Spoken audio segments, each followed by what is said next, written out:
In the last video, we saw how to solve puzzles with forces that point at oblique angles. In this video, we will apply this knowledge to an important application: ramps. A ramp offers something we haven't seen before.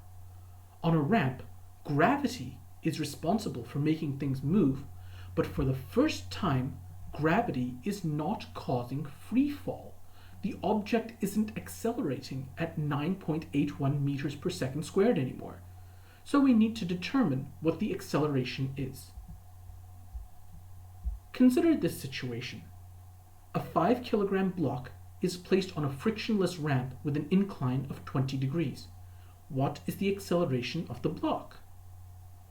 We start by drawing a picture. When we draw the free body diagram, though, there's a wrinkle we have to account for. The weight force will point straight down as usual, and the only other force is the normal force. But by definition, the normal force always points at right angles to the surface the object is on. In this case, it will not point straight upwards as it did when the object was on a level surface, but at an angle. Now, let's draw the axes. In ramp puzzles, we have a convention that we always draw the y-axis in line with the normal force. As we've seen, the choice of how the axes point doesn't alter the motion of the object in the puzzle, it just establishes the perspective of the observer. It so happens that this way of setting up the axes makes the puzzle easiest to solve, and we'll see why later in this video. The way we've drawn it, the positive x-axis points down the ramp, and the positive y-axis points perpendicular to the ramp.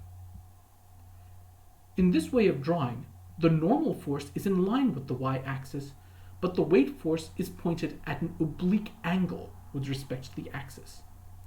As we saw in the last video, whenever a force points at an oblique angle, we have to break it into its components. The procedure is as follows. This is important and it's easy to make mistakes, so pay attention. Draw a vertical line upward from the spot on the free body diagram. If the object had been on a level surface, the normal force would have pointed along that vertical line. However, since the incline is 20 degrees, the normal force is tilted 20 degrees away from that vertical. Now, the y-axis is in line with the normal force, while the weight force is in line with the vertical. Using a bit of geometry, we realize that the angle between the weight force and the y-axis must be the same as the angle between the normal force and the vertical line, 20 degrees. We're now ready to break the weight force into its components. The component in y is adjacent to the angle, so its size is given by weight cos 20 degrees.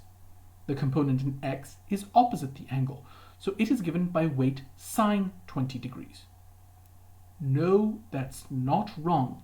For the first time, we're seeing the cosine component in y and the sine component in x. That's because for the first time, the angle is being drawn with respect to the y-axis, not the x-axis like we usually do. We next find the forces in each direction. In the y direction, there is normal force in the positive direction and weight cos 10 degrees in the negative direction. We set this equal to ma. The weight is unknown, but it's easily found, 49.05 newtons. Now, the block isn't moving in the y direction. It isn't collapsing into the ramp, nor is it levitating off the ramp. Therefore, its acceleration in y is 0. We can put all this information back into the force balance to find the unknown normal force, 46.09 J hat newtons. So much for the y direction. What about the x direction? There is only one force acting in the x direction. That's weight sine 10 degrees.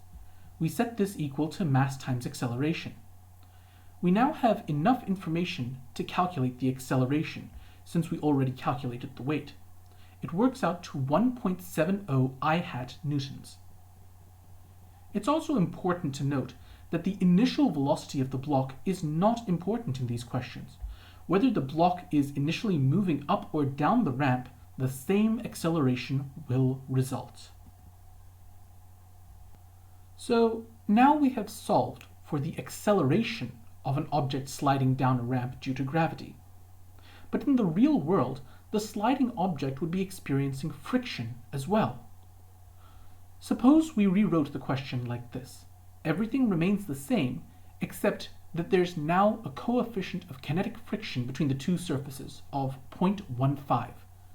What is the acceleration now? We start similarly to before. However, the free body diagram is different. There is now an additional force of friction opposing the motion of the block. Now we see why it was so useful to have tilted axes. In ramp puzzles, all the forces ended up tilted, either to be perpendicular to the ramp, like normal force, or parallel to the ramp, like friction. Generally, the only force that is not aligned with the tilted axes is weight. Had the axes not been tilted, we would have had to split two forces into their components, the normal force and the friction force. But by tilting the axes, we only have to split one force, weight.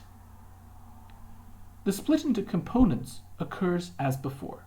Indeed, all the steps that lead to the setting up of the force balance in y and calculating the normal force and the weight force are exactly the same as before. The difference only comes in the x direction. The mass, weight, and angle are exactly the same as before. But unlike before, there is now a second force in the x direction, a kinetic friction that must be subtracted in the force balance. We need to calculate the kinetic friction. This is straightforward to do using the formula from the last video, the coefficient of kinetic friction times normal force. So we find that the friction force is 6.91 newtons. Plugging this in and solving, we find a new acceleration of 0.321 I hat meters per second squared. It's possible to create increasingly complicated ramp puzzles, but they would still all be solved by the techniques we have already seen in this video and the past several videos.